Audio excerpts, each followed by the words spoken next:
வணக்கம். சாந்தி சமையல இன்னைக்கு நாம செய்ய போறது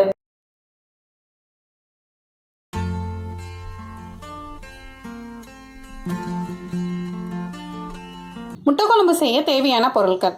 3 முட்டையை அவிச்சு எடுத்துக்கோங்க. கொஞ்சம் சின்ன வெங்காயம் கட் பண்ணிக்கோங்க. கொஞ்சம் தக்காளி கட் பண்ணிக்கோங்க. 2 பச்சை மிளகாய் கட் பண்ணிக்கோங்க. 1/4 டீஸ்பூன் கரம் மசாலா பொடி எடுத்துக்கோங்க.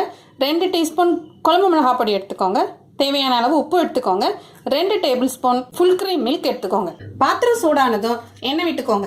நீங்க தாளிக்கிறதுக்கு எந்த எண்ணெய் யூஸ் பண்ணுவீங்களோ அந்த எண்ணெய் யூஸ் பண்ணிக்கோங்க. நான் தேங்காய் எண்ணெய் யூஸ் பண்றேன். எண்ணெய் சூடானதும் வெங்காயம் போட்டுக்கோங்க. நல்லா வதக்கிக்கோங்க. கொஞ்சமா உப்பு போட்டா சீக்கிரமா வதங்கிடும். வெங்காயம் நல்லா வதங்கிடுச்சு. இப்போ தக்காளி சேர்த்துக்கலாம். தக்காளி நல்லா வதங்குறது வரைக்கும் வதக்கிக்கோங்க. 2 டீஸ்பூன் குழம்பு மிளகாய் பொடி, 1/4 டீஸ்பூன் கரம் மசாலா பொடி, உப்பு எல்லாம் சேர்த்து நல்லா வதக்கிக்கோங்க. 1/4 டம்ளர் தண்ணி ஆட் பண்ணிக்கோங்க. நல்லா கொதிக்கட்டும்.